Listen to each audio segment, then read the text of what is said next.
The Sky Trap by Frank Belknap Long. Recording by Bill Yallowly. Lawton enjoyed a good fight. He stood happily trading blows with Slashaway Tommy, his lean-fleshed torso gleaming with sweat. He preferred to work the pugnacity out of himself slowly, to savor it as it ebbed. "Better luck next time, Slashaway," he said, and unlimbered a left hook that thudded against his opponent's jaw with such violence that the big hairy ape crumpled to the resin and rolled over on his back. Lawton brushed a lock of rust-colored hair from his brow and stared down at the limp figure lying on the descending stratoship's slightly tilted athletic deck. "Good work, Slashaway," he said. "You're primitive and beetle-browed, but you've got what it takes."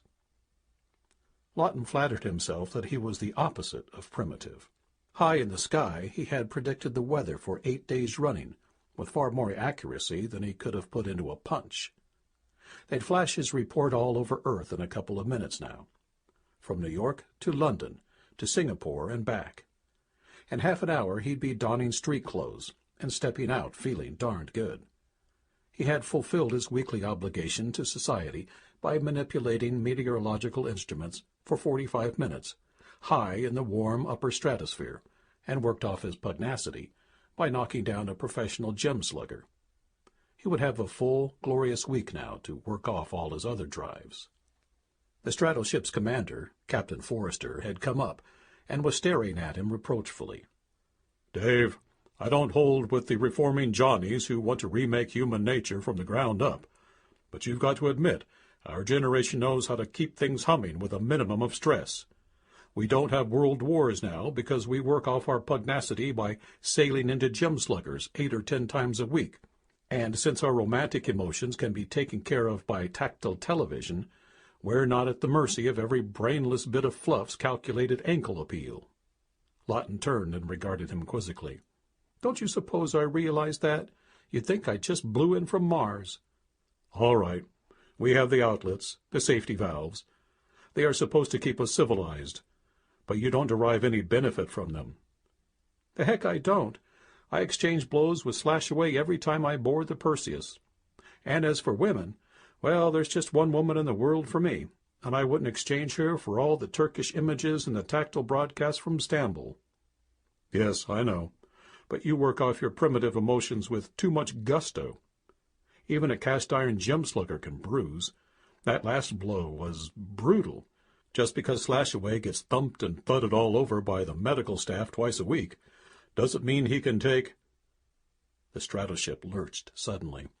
The deck heaved up under Lawton's feet, hurling him against Captain Forrester, and spinning both men around so that they seemed to be waltzing together across the ship. The still limp gem slugger slid downward, colliding with a corrugated metal bulkhead and sloshing back and forth like a wet mackerel. A full minute passed before Lawton could put a stop to that. Even while careening, he had been alive to Slashaway's peril and had tried to leap to his aid. But the ship's steadily increasing gyrations had hurled him away from the skipper and against a massive vaulting horse, barking the flesh from his shins and spilling him with violence onto the deck. He crawled now toward the prone gem slugger on his hands and knees, his temples thudding. The gyration ceased an instant before he reached Slashaway's side. With an effort he lifted the big man up, propped him against the bulkhead, and shook him until his teeth rattled. "Slashaway," he muttered. "Slashaway, old fella." Slashaway opened blurred eyes. "Phew," he muttered. "You sure socked me hard, sir." "You went out like a light," explained Lawton gently. "A minute before the ship lurched." "The ship lurched, sir?" "Something's very wrong, Slashaway. The ship isn't moving. There are no vibrations, and— Slashaway, are you hurt? Your skull thumped against that bulkhead so hard I was afraid—" "No, I'm okay. What do you mean the ship ain't moving? How could it stop?" Lawton said, "I don't know, Slashaway." Helping the gem slugger to his feet, he stared apprehensively about him. Captain Forrester was kneeling on the resin, testing his hocks for sprains with splayed fingers, his features twitching. "Hurt badly, sir?" The commander shook his head. "I don't think so. Dave, we are 20,000 feet up, so how in hell could we be stationary in space? It's all yours, Skipper. I must say you're helpful. Forrester got painfully to his feet and limped toward the athletic compartment's single quartz port, a small circle of radiance on a level with his eyes. As the port sloped downward at an angle of nearly 60 degrees, all he could see was a diffuse glimmer, until he wedged his brow in the observer visor and stared downward. Lawton heard him suck in his breath sharply. "Well, sir?" "There are thin cirrus clouds directly beneath us. They're not moving." Lawton gasped, the sense of being in an impossible situation swelling to nightmare proportions within him. What could have happened? Directly behind him, close to a bulkhead chronometer, which was clicking out the seconds with unabashed regularity, was a misty blue visiplate that merely had to be switched on to bring the pilots into view. The commander hobbled toward it and manipulated a rheostat. The two pilots appeared side by side on the screen, sitting amidst a spidery network of dully gleaming pipelines and nichrome humidification units. They had unbuttoned their high-altitude coats, and their stratosphere helmets were resting on their knees. The Jablochov candlelight which flooded the pilot room accentuated the haggardness of their features, which were a sickly, cadaverous hue. The captain spoke directly into the visiplate. "What's wrong with the ship?" he demanded.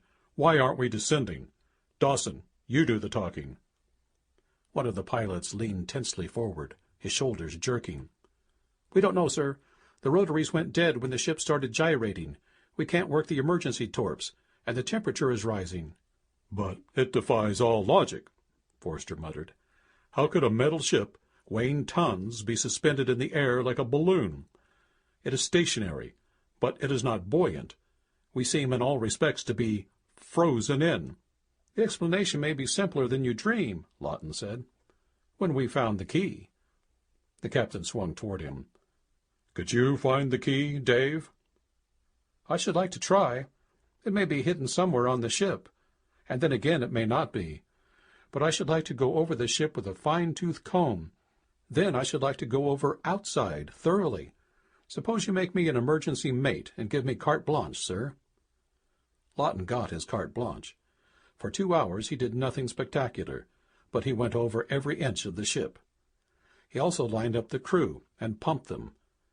The men were as completely in the dark as the pilots, and the now completely recovered Slashaway, who was following Lawton about like a doting seal. "You're a right guy, sir. Another 2 or 3 cracks and my noggin would have split open." "But not like an eggshell, Slashaway.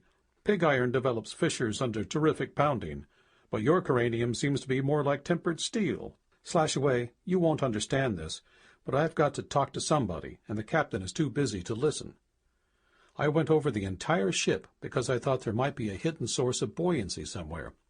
It would take a lot of air bubbles to turn this ship into a balloon, but there are large vacuum chambers under the multiple series condensers in the engine room, which conceivably could have sucked in a helium leakage from the carbon pile valves. And there are bulkhead porosities which could have clogged." "Yeah," muttered Slashaway, scratching his head. I see what you mean, sir." "It was no soap. There's nothing inside the ship that could possibly keep us up. Therefore, there must be something outside that isn't air. We know there is air outside. We've stuck our heads out and sniffed it. And we found a curious thing. Along with the oxygen, there is water vapor, but it isn't H2O. It's HO. A molecular arrangement like that occurs in the upper solar atmosphere, but nowhere on Earth. And there's a thin sprinkling of hydrocarbon molecules out there, too. Hydrocarbon appears ordinarily as methane gas, but out there it rings up as CH. Methane is CH4. And there are also scandium oxide molecules making unfamiliar faces at us. An oxide of boron with an equational limp." "Gee," muttered Slashaway. "We're up against it, eh?" Lawton was squatting on his hams beside an emergency chute opening on the deck of the Penguin's weather observatory.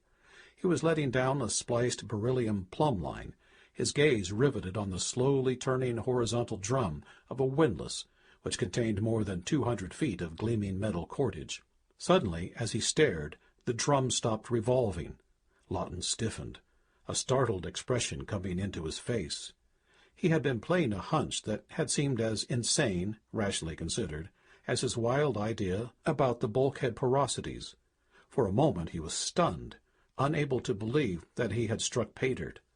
The winch indicator stood at 103 feet, giving him a rich, fruity yield of startlement.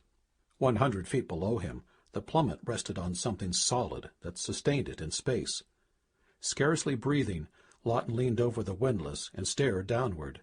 There was nothing visible between the ship and the fleecy clouds far below, except a tiny black dot resting on vacancy, and a thin beryllium plumb line ascending like an interrogation point from the dot to the chute opening. "You see something down there?" Slashaway asked. Lawton moved back from the windlass, his brain whirling. "Slashaway, there's a solid surface directly beneath us, but it's completely invisible." "You mean it's like a frozen cloud, sir?" "No, Slashaway. It doesn't shimmer or deflect light. Congealed water vapor would sink instantly to Earth." "You think it's all around us, sir?" Lawton stared at Slashaway aghast. In his crude fumblings, the gem slugger had ripped a hidden fear right out of his subconsciousness into the light. "I don't know, Slashaway," he muttered. "I'll get at that next." A half-hour later, Lawton sat beside the captain's desk in the control room, his face drained of all color. He kept his gaze averted as he talked. A man who succeeds too well with an unpleasant task may develop a subconscious sense of guilt. "Sir, we're suspended inside a hollow sphere which resembles a huge, floating soap bubble. Before we ripped through it, it must have had a plastic surface. But now the tear has apparently healed over, and the shell all around us is as resistant as steel. We are completely bottled up, sir. I shot rocket leads in all directions to make certain." The expression on Forrester's face sold mere amazement down the river.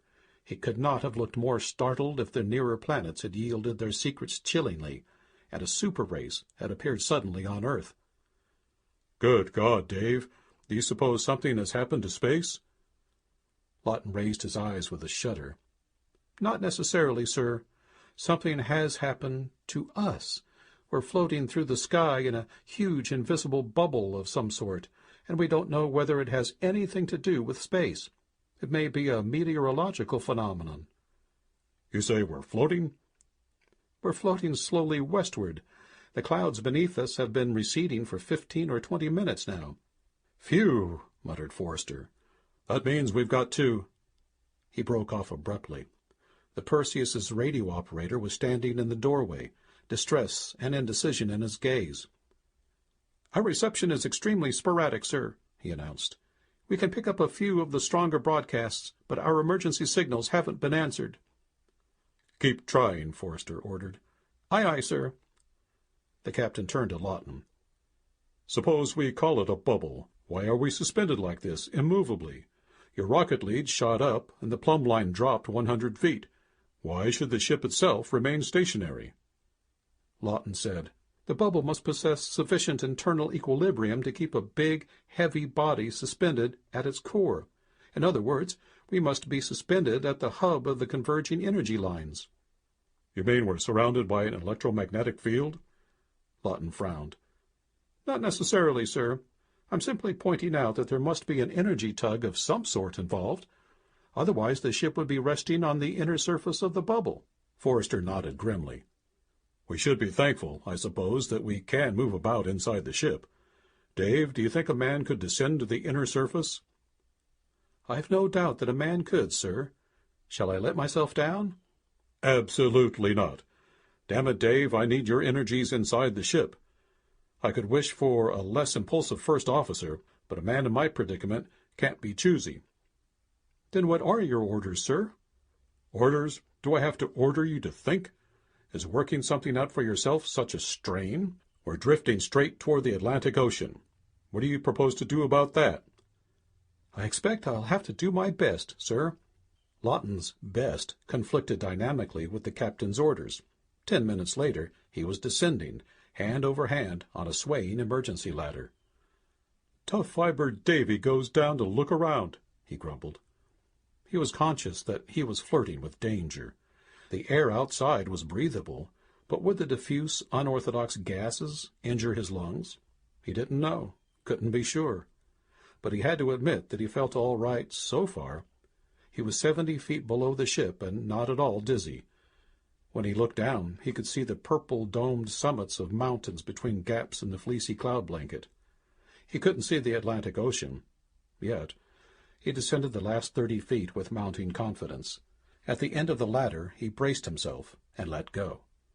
He fell about 6 feet, landing on his rump on a spongy surface that bounced him back and forth. He was vaguely incredulous when he found himself sitting in the sky, staring through his spread legs at clouds and mountains. He took a deep breath. It struck him that the sensation of falling could be present without movement downward through space. He was beginning to experience such a sensation. His stomach twisted, and his brain spun. He was suddenly sorry he had tried this. It was so damnably unnerving, he was afraid of losing all emotional control.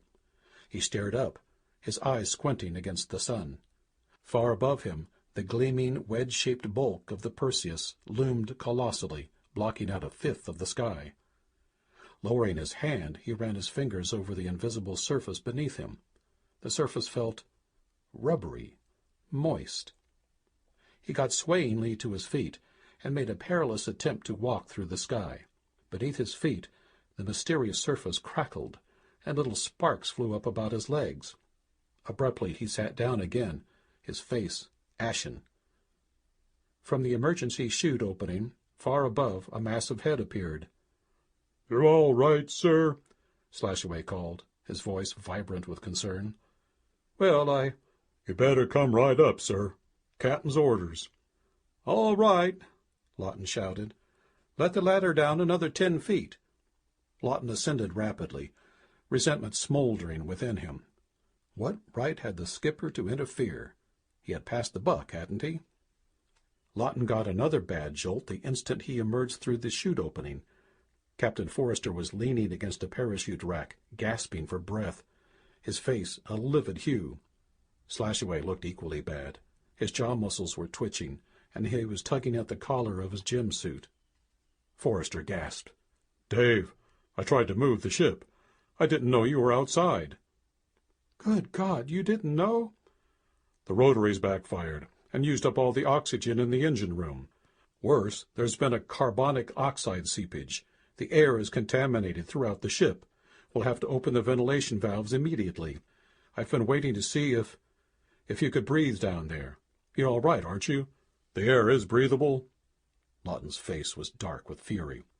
"I was an experimental rat in the sky, eh?" "Look, Dave, we're all in danger.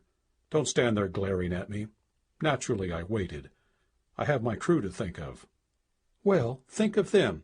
Get those valves open before we all have convulsions." A half-hour later, charcoal gas was mingling with oxygen outside the ship, and the crew was breathing it in, gratefully. Thinly dispersed and mixed with oxygen, it seemed all right, but Lawton had misgivings. No matter how attenuated a lethal gas is, it is never entirely harmless.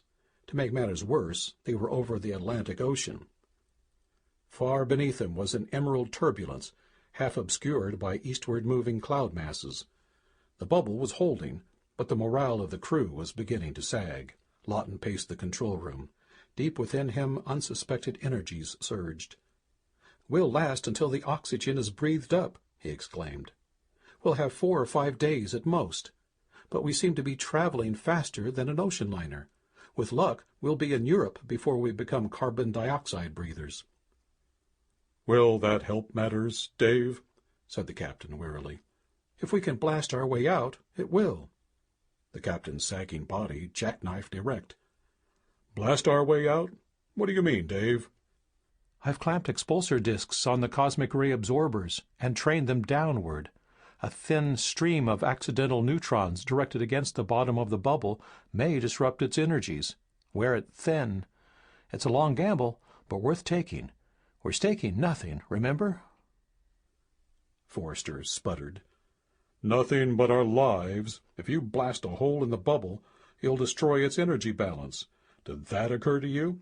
Inside a lopsided bubble, we may careen dangerously or fall into the sea before we can get the rotary started." "I thought of that.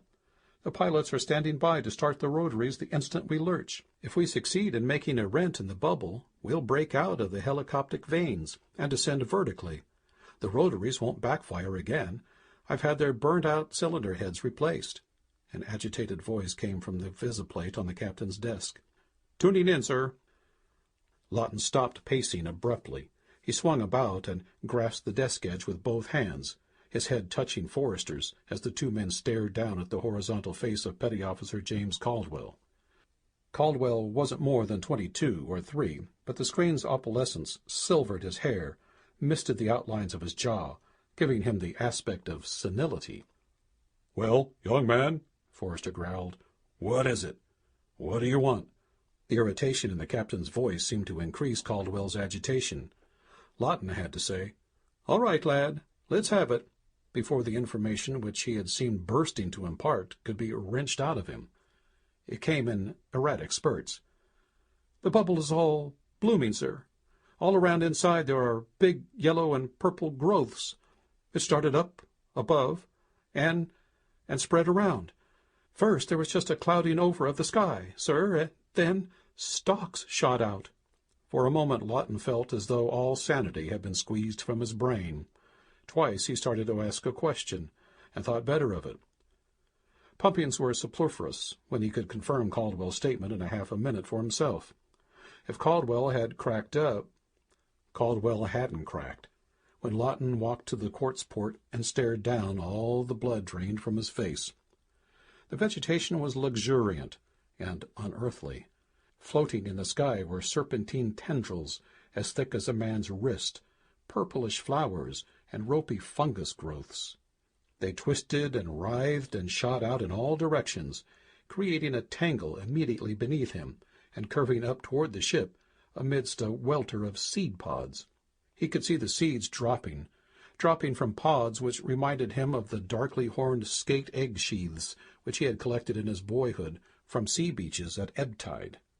It was the unwholesomeness of the vegetation which chiefly unnerved him. It looked dank, malarial. There were decaying patches on the fungus growths, and a miasmal mist was descending from it toward the ship. The control room was completely still when he turned from the quartz port to meet Forrester's startled gaze. "Dave, what does it mean?" The question burst explosively from the captain's lips. "It means life has appeared and evolved and grown rotten ripe inside the bubble, sir, all in the space of an hour or so." "But that's impossible." Lawton shook his head. "It isn't at all, sir. We've had it drummed into us that evolution proceeds at a snailish pace. But what proof have we that it can't mutate with lightning-like rapidity? I've told you there are gases outside we can't even make in a chemical laboratory, molecular arrangements that are alien to Earth." "But plants derive nourishment from the soil," interpolated Forrester. "I know. But if there are alien gases in the air, the surface of the bubble must be reeking with unheard-of chemicals. There may be compounds inside the bubble which have so sped up organic processes that 100-million-year cycle of mutations has been telescoped into an hour." Lawton was pacing the floor again. It would be simpler to assume that seeds of existing plants became somehow caught up and imprisoned in the bubble. But the plants around us never existed on Earth. I'm no botanist, but I know what the Congo has on tap, and the green rainforests of the Amazon. "Dave, if the growth continues, it will fill the bubble. It will choke off all our air." "Don't you suppose I realize that? We've got to destroy that growth before it destroys us." It was pitiful to watch the crew's morale sag. The miasmal tint of the ominously proliferating vegetation was soon pervading the ship, spreading demoralization everywhere. It was particularly awful straight down. Above a ropey tangle of livid vines and creepers, a kingly stenchweed towered, purplish and bloated and weighted down with seed pods. It seemed sentient somehow. It was growing so fast that the evil odor which poured from it could be correlated with the increase of tension inside the ship. From that particular plant, minute by slow minute, there surged a continuously mounting offensiveness, like nothing Lawton had ever smelt before. The bubble had become a blooming horror, sailing slowly westward above the storm-tossed Atlantic, and all the chemical agents which Lawton sprayed through the ventilation valves failed to impede the growth or destroy a single seed pod. It was difficult to kill plant life with chemicals which were not harmful to man. Lawton took dangerous risks, increasing the unwholesomeness of their rapidly dwindling air supply by spraying out a thin diffusion of problematically poisonous acids. It was no sale. The growths increased by leaps and bounds, as though determined to show their resentment of the measures taken against them by marshalling all their forces in a demoralizing plantkrieg. Thwarted, desperate, Lawton played his last card. He sent 5 members of the crew, equipped with blowguns. They returned screaming. Lawton had to fortify himself with a double whiskey soda before he could face the look of reproach in their eyes long enough to get all of the prickles out of them. From then on, pandemonium reigned. Blue funk seized the petty officers, while some of the crew ran amuck. One member of the engine watch attacked 4 of his companions with a wrench. Another went into the ship's kitchen and slashed himself with a paring knife. The assistant engineer leapt through a chute opening, after avowing that he preferred impalement to suffocation. He was impaled. It was horrible. Looking down, Lawton could see his twisted body dangling on a crimson-stippled thorn-like growth 40 feet in height. Slashaway was standing at his elbow in that Waterloo moment, his rough-hewn features twitching. "I can't stand it, sir. It's driving me squirrely." "I know, Slashaway. There's something worse than marijuana weed down there." Slashaway swallowed hard. "That poor guy down there did the wise thing." Lawton husked. "Stamp on that idea, Slashaway. Kill it. We're stronger than he was. There isn't an ounce of weakness in us. We've got what it takes." "A guy can stand just so much." "Bosh! There's no limit to what a man can stand." From the visiplate behind them came an urgent voice. "Radio room tuning in, sir." Lawton swung about. On the flickering screen, the foggy outlines of a face appeared and coalesced into sharpness. The Perseus radio operator was breathless with excitement. "Our reception is improving, sir. European shortwaves are coming in strong. The static is terrific, but we're getting every station on the continent and most of the American stations." Lawton's eyes narrowed to exultant slits. He spat on the deck, a slow tremor shaking him. "Slashaway, did you hear that? We've done it. We've won against hell and high water." "We've done what, sir?" "The bubble, you ape. It must be wearing thin. Hell's bells, do you have to stand there gaping like a moronic ninepin? I tell you, we've got it licked." "I can't stand it, sir. I'm going nuts." "No, you're not. You're slugging the thing inside you that wants to quit. Slashaway, I'm going to give the crew a first-class pep talk. There'll be no stampeding while I'm in command here." He turned to the radio operator. "Tune in the control room. Tell the captain I want every member of the crew lined up on this screen immediately." The face in the visiplate paled.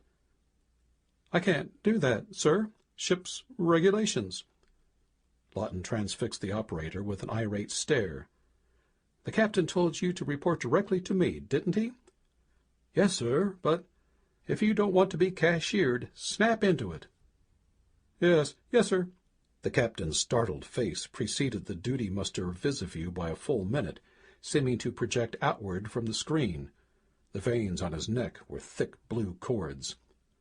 "Dave," he croaked, "are you out of your mind? What good will talking do now?" "Are the men lined up?" Lawton rapped impatiently. Forrester nodded. "They're all in the engine room, Dave." "Good. Block them in." The captain's face receded, and a scene of tragic horror filled the opalescent visiplate. The men were not standing at attention at all. They were slumping against the Perseus's central charging plant in attitudes of abject despair. Madness burned in the eyes of 3 or 4 of them.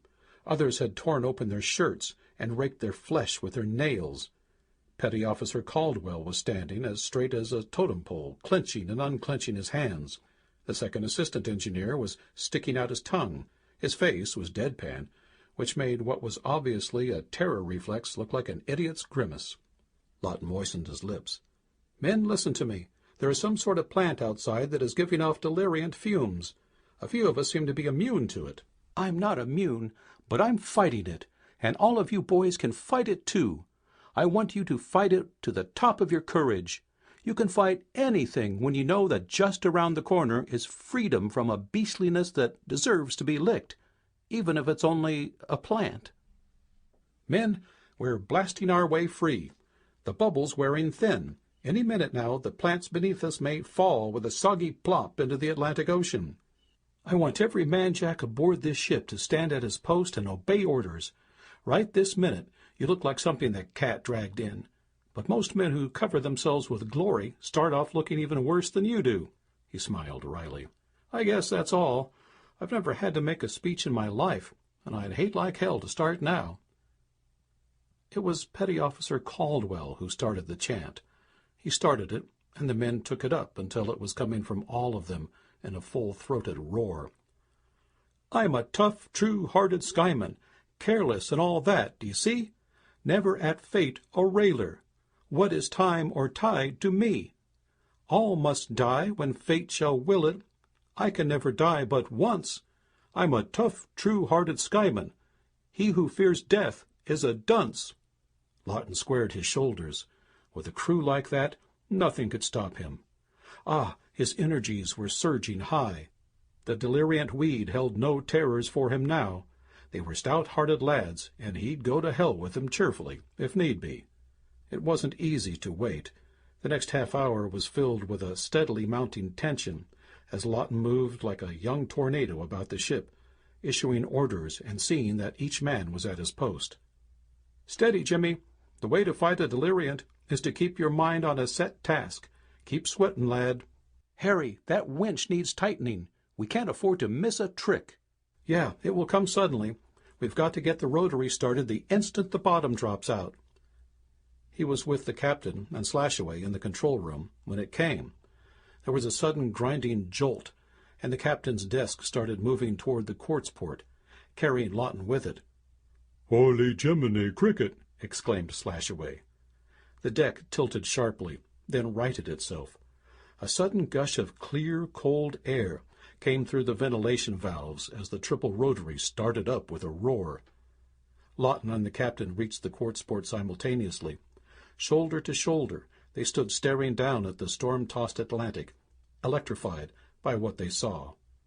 Floating on the waves far beneath them was an undulating mass of vegetation, its surface flecked with glinting foam. As it rose and fell in waning sunlight, a tainted seepage spread about it, defiling the clean surface of the sea.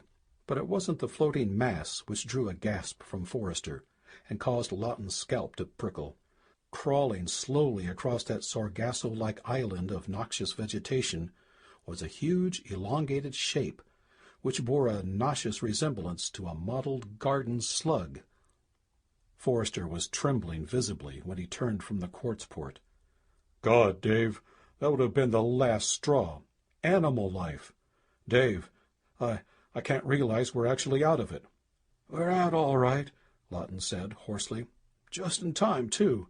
Skipper, you'd better issue grog all around. The men will be needing it. I'm taking mine straight. You've accused me of being primitive. Wait till you see me an hour from now." Dr. Stephen Halliday stood in the door of his Appalachian Mountain laboratory, staring out into the pine-scented dusk, a worried expression on his bland, small-featured face. It had happened again.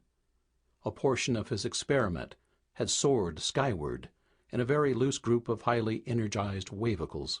He wondered if it wouldn't form a sort of sub-electronic macrocosm high in the stratosphere, altering even the air and dust particles which had spurted up with it, its uncharged atomic particles combining with hydrogen and creating new molecular arrangements. If such were the case, there would be 8 of them now, his bubbles floating through the sky. They couldn't possibly harm anything way up there in the stratosphere. but he felt a little uneasy about it all the same. He'd have to be more careful in the future, he told himself. Much more careful. He didn't want the controllers to turn back the clock of civilization a century by stopping all atom-smashing experiments. End of The Sky Trap by Frank Belknap Long. Recording by Bill Yallely.